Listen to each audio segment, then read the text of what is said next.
Now, I mention it because today, again, thanks to our diplomacy, the TRF has been designated as a global terrorist organization by the US government, and the same Pakistani foreign minister who took so much pride saying, I defended the TRF, says, well, now if the US has done this, we accept it. So that is where the Security Council issue stood. If I could then, sir, move on to the diplomacy from 25th of April till the commencement of Operation Sindoor. During this period, there were obviously a number of phone calls, a number of conversations.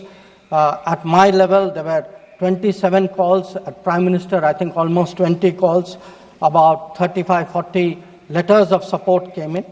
And what we tried to do was to create a narrative, prepare the diplomacy for the launch of Operation Sindoor. And the result of that diplomacy, Honorable Speaker, sir, there are 193 nations of the members of the United Nations. 193.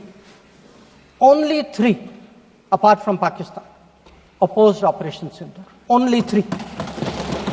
If you look through this period, and I would be very happy to share with the House the exact positions of various governments, overwhelmingly, there was recognition that terrorism is unacceptable, that a country which has been attacked has a right to defend itself, and that India was doing exactly that.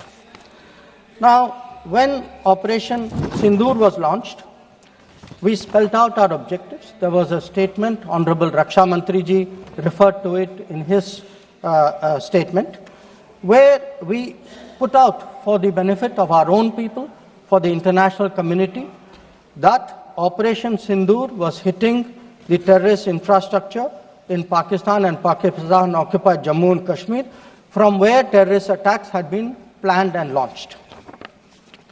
We highlighted that 9 sites had been targeted, and we said that our actions are focused, measured, and non-escalatory in nature. And we were living up to the commitment that those responsible for this attack will be held accountable. This was the commitment which was endorsed by the UN Security Council, thanks to our diplomacy. It was a commitment made by the Prime Minister to the people of India that we would hit those symbols, those sites, those planning places. So today, when I hear many questions from across the aisle, I want to say, which one of you imagined that Bhavalpur and Muridke would be brought down the way it was? Which one of you thought it? When did you even think of it during your tenure? Did it even cross your mind? In fact, on the contrary, you ruled it out after 26/11. So, I think our objectives are very clear. We wanted to send a message to the terrorists. We wanted to send a message to Pakistan that do not continue this support for terrorism. And I think on the morning of 7th of May, that message went home loud and clear.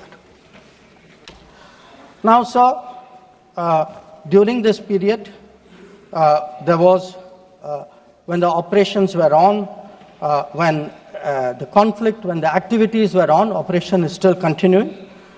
A number of countries, number of their leaders, ministers, others called up. And they called up because people wanted to know what is happening. People wanted to know what is the thinking of India. People wanted to understand what we are doing. And I would like to share with the House, sir, through you, to everybody, we gave a common message. The common message was, India is exercising its right to defend itself against terrorism. Number 2, the targets which were hit on the 7th of May are known terrorist headquarters and infrastructure. Number 3, there will be no mediation. Anything between us and Pakistan is bilateral. Number 4, we will never bow down to nuclear blackmail. Number 5, we are responding to Pakistani military attacks because after Operation Sindoor was launched, they had started targeting our military facilities. And we will continue to hit the Pakistani military if the fighting is to stop, Pakistan must request it. And that request must come through the designated channel of DGMOs. This was a common message that we had given to many people who had called us during that period. Our position was very, very clear in how we were approaching the progress of Operation Sindoor. Now, sir, many members asked, some out of genuine curiosity, some perhaps less, what was the international support? How much international understanding was there of India's position? I would like to share with you a sample. So let me start with countries who are known to be partners of India. Quad. Quad gave a statement which says the Quad unequivocally condemns all acts of terrorism and violent extremism in all its forms and manifestations, including cross-border terrorism. We condemn in strongest terms the terrorist attacks in Pahelgam on 22 April and call for perpetrators, organizers and financiers of this reprehensible act to be brought to justice without any delay. Now, sir, this is the Quad.